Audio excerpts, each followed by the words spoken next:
Welcome in Shiksha Nature. My name is BL Meena. I am from Sikar. आज का video political science कक्षा 12 के लिए सेक्शन बी इकाई सेकंड चैप्टर 4। चैप्टर का नाम है राज्य स्तरीय एवं स्थानीय शासन 73वें एवं 76वें संविधान संशोधन के संदर्भ में वर्तमान स्वरूप। इसमें राज्य प्रशासन ये कैसे होता है, कैसे चलता है, इसके ऊपर हम चर्चा करेंगे। भारत एक प्रभुता संपन्न समाजवादी धर्मनिरपेक्ष एवं लोकतांत्रिक गणराज्य है जो एकात्मक सुविधाओं के साथ संरचना में संघीय है। मतलब कि यहाँ एकात्मक की सारी बातें हैं, लेकिन इसकी बनावट ऐसी है कि इसमें अनेक स्टेट हैं। देश के संवैधानिक प्रमुख राष्ट्रपति के परामर्श हेतु एक मंत्रिपरिषद होती है जिसका प्रमुख देश का प्रधानमंत्री होता है। इसी प्रकार राज्यों में राज्यपाल के परामर्श के लिए एक मंत्रिपरिषद होती है जिसका प्रमुख राज्य का मुख्यमंत्री होता है। और भारत में संसदीय शासन प्रणाली केंद्र की तरह ही स्टेट में भी अपनाई गई है। एक औपचारिक और दूसरी वास्तविक कार्यपालिका होती है। जिस प्रकार केंद्र में वास्तविक कार्यपालिका का प्रधान या मुखिया जो प्रधानमंत्री होता है, उसी प्रकार राज्य में वास्तविक कार्यपालिका मुख्यमंत्री उसका प्रमुख होता है। राज्य में संवैधानिक प्रमुख राज्यपाल होता है जो केंद्र में राष्ट्रपति की भांति राज्य का नाममात्र का कार्यपालक होता है। राज्यपाल के नाम पर ही शासन का संपूर्ण कार्य संचालित किया जाता है। अनुच्छेद 153 के अंतर्गत राज्यपाल के पद का हवाला दिया गया है। 154 में है कि राज्य की कार्यपालिका शक्ति राज्यपाल में निहित होगी। अनुच्छेद 155 के अंतर्गत भारत का राष्ट्रपति राज्य के राज्यपाल को नियुक्त करता है। राज्यपाल विधानसभा में बहुमत दल के नेता को मुख्यमंत्री नियुक्त करता है और केंद्र की भांति राज्यपाल के प्रशासनिक ढांचे को विभागों में विभाजित किया गया है। एक सरकारी विभाग अपनी प्रशासनिक संरचना का सबसे बड़ा उपसंभाग होता है। विभाग का मुखिया राजनीतिक प्रमुख होता है, मतलब मंत्री होता है, और उसकी सहायता के लिए प्रशासनिक जो अधिकारी होते हैं। भारत के संविधान में संघ राज्य शब्द का प्रयोग न करके राज्यों का संघ शब्द का प्रयोग इस बात की ओर इंगित करता है कि भारत में राज्य प्रशासन स्वायत्तता के बावजूद राष्ट्रीय धारा के विपरीत नहीं जा सकता। मतलब राज्यों को स्वतंत्रता है, लेकिन कहीं राष्ट्र की एकता की या ऐसी कोई बात आती है तो उसके विरुद्ध राज्य नहीं जा सकते। राज्य प्रशासन को विभिन्न जिलों में विभाजित किया गया है और जिला प्रशासन का प्रमुख दायित्व कानून व्यवस्था को बनाए रखना, राजस्व एकत्रित करना और विकास के कार्यों को करना होता है। व्यवहार में संपूर्ण जन कल्याणकारी नीतियों के निष्पादन का उत्तरदायित्व जिलाध्यक्ष का है। 73वें व 76वें संवैधानिक संशोधन के प्रावधानों से जिला प्रशासन और अधिक महत्वपूर्ण हो गया है। राज्य प्रशासन की विशेषताएं हम देखेंगे। क्या इसमें राज्य का प्रशासन स्वतंत्र अस्तित्व होता है, मतलब राज्य अपना प्रशासन अपने हिसाब से चलाता है, पृथक संविधान का अभाव। लेकिन अलग से राज्यों का कोई संविधान नहीं होता है। आपातकाल में केंद्रीय प्रशासन के अधीन हो जाते हैं सारे राज्य और वित्तीय स्थिति में केंद्र पर निर्भर रहता है। राज्य प्रशासन विकास प्रशासन का तक होता है, जन सहभागिता पर आधारित होता है। सचिवालय राज्य प्रशासन की धुरी होता है। राज्यपाल राज्य में राष्ट्रपति का प्रतिनिधित्व करता है। स्थानीय प्रशासन राज्य प्रशासन के अधीन होता है। राज्य का संवैधानिक प्रधान राज्यपाल हमारे संविधान में केंद्र के समान राज्यों में भी संसदीय शासन प्रणाली है, तो ये संवैधानिक प्रधान, एक वैधानिक प्रधान इसको माना जाता है राज्यपाल को। राज्यपाल नाममात्र की शक्तियों का प्रयोग करता है जबकि वास्तविक शक्तियों का प्रयोग मुख्यमंत्री के नेतृत्व में मंत्रिमंडल करता है। राज्यपाल की स्थिति। प्रारंभ में राज्यपाल की स्थिति कोई ज़्यादा अच्छी नहीं थी। एक ही दल की सरकार होती थी तो उसमें इतना ज़्यादा इसका इम्पोर्टेंस नहीं था। लेकिन अब जो अलग अलग स्टेट में या केंद्र में किसी दल की सरकार और स्टेट में किसी और की, तो इससे इसकी स्थिति मजबूत हो गई है। नहीं तो सीतारमैया ने इस पद के बारे में टिप्पणी करते हुए कहा है कि राज्यपाल का कार्य अतिथियों की इज्जत करने, उनको चाय, भोजन तथा दावत देने के अलावा कुछ नहीं। इसका मतलब कि बिल्कुल एकदम सिंपल पद इसका माना जाता था। लेकिन संघीय सरकार के समरूप राज्य में मंत्रिपरिषद की वास्तविक प्रधान है, जिसका मुखिया मुख्यमंत्री होता है। वास्तविक जो प्रधान है वो मुख्यमंत्री होता है। अनुच्छेद 163(1) के अनुसार जिन बातों में संविधान द्वारा या संविधान के अधीन राज्यपाल से ये अपेक्षा की जाती है कि वह अपने कार्यों को सविवेक से करे, उन बातों को छोड़कर राज्यपाल को अपने कृत्यों का प्रयोग करने में सहायता और सलाह देने के लिए एक मंत्रिपरिषद होगी, जिसका प्रधान मुख्यमंत्री होगा। मतलब कुछ सविवेक की बातें हैं, उनको छोड़ के सारे काम वो मुख्यमंत्री मंत्रिपरिषद के अनुसार करता है। अनुच्छेद 163(1) यदि कोई प्रश्न उठता है कि कोई विषय ऐसा है या नहीं जिसके संबंध में इस संविधान द्वारा या इसके अधीन राज्यपाल से यह अपेक्षित है कि वह अपने विवेकानुसार कार्य करे, तो राज्यपाल का अपने विवेकानुसार किया गया विनिश्चय अंतिम होगा और राज्यपाल द्वारा की गई किसी बात की विधिमान्यता इस आधार पर प्रश्नगत नहीं की जाएगी कि उसे अपने विवेकानुसार कार्य करना चाहिए या नहीं। इस प्रश्न की किसी न्यायालय में जांच पड़ताल नहीं की जाएगी क्या वह मंत्रियों ने राज्यपाल को कोई सलाह दी या नहीं, यदि दी तो क्या दी। राज्यपाल की जो बदलती स्थिति है इसमें इसकी काफ़ी भूमिका बढ़ गई है। अभी राजस्थान के मामले में देखा जा सकता है कि यहाँ राज्यपाल ने मुख्यमंत्री को परमिशन नहीं दी थी कि कब वो सत्र बुलाए।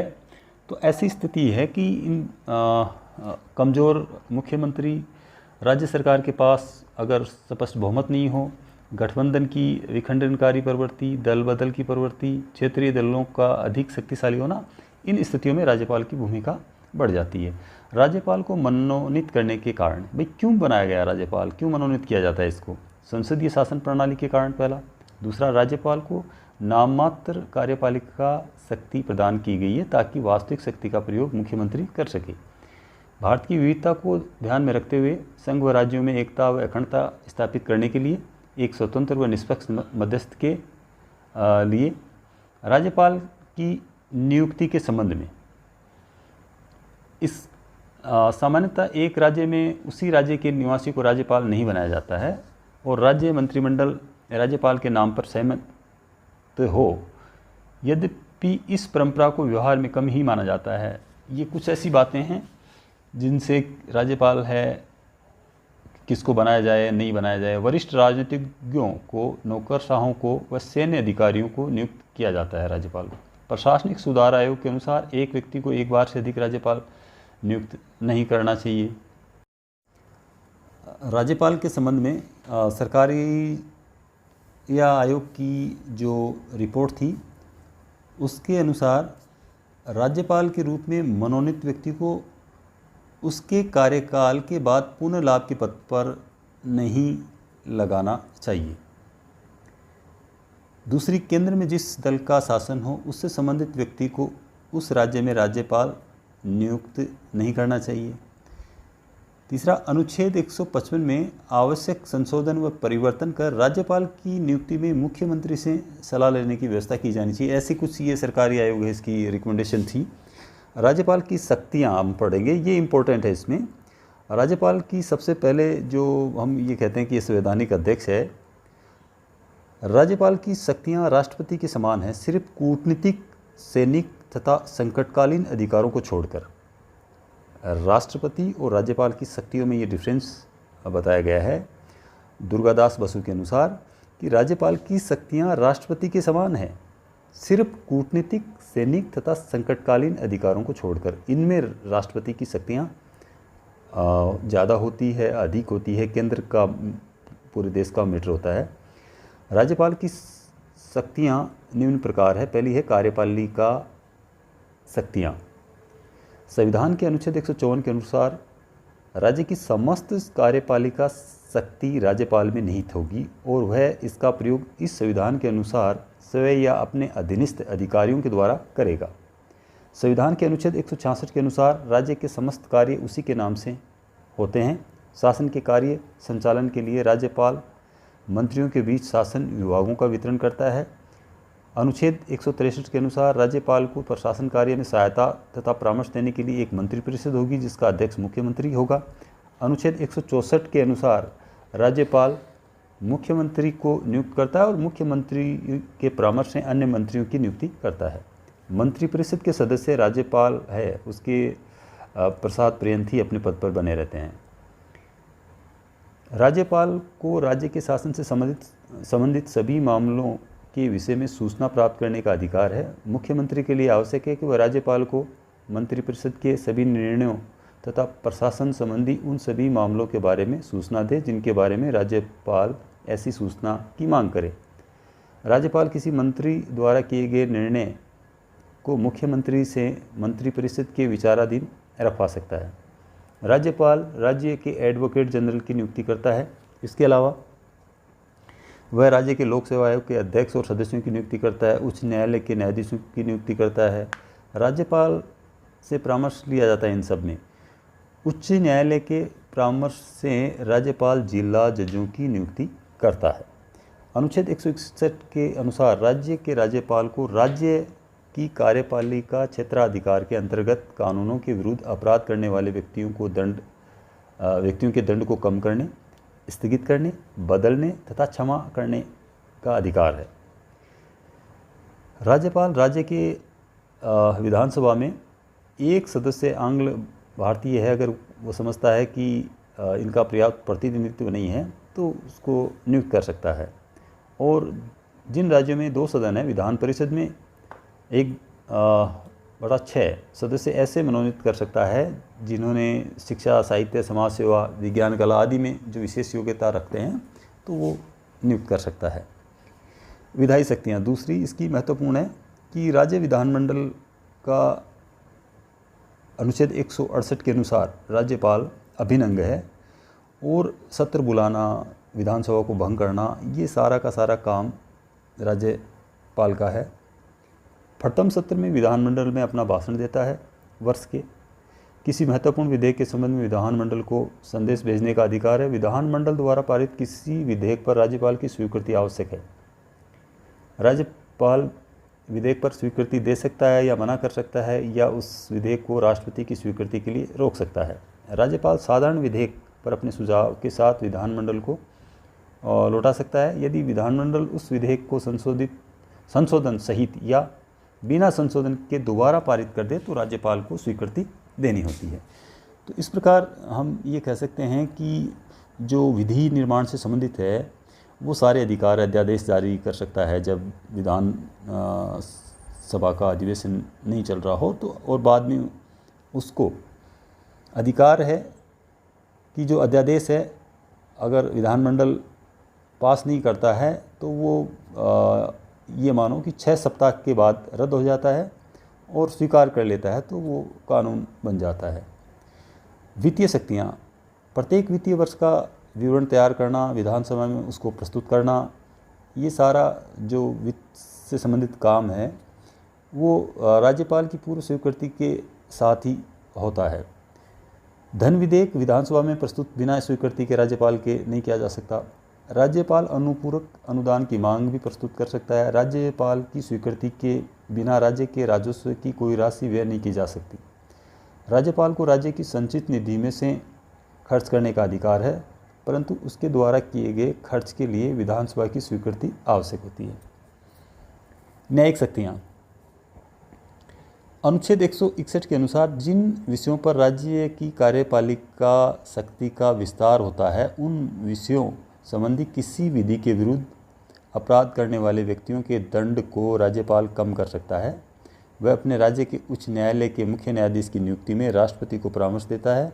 वह जिला न्यायाधीशों की नियुक्ति करता है। राज्यपाल पर किसी दोष के कारण उसकी पदावधि में अभियोग नहीं चलाया जा सकता, मतलब जब तक वो राज्यपाल है उस पर कोई आरोप नहीं लगाया जा सकता। मंत्रियों के खिलाफ मुकदमे की अनुमति।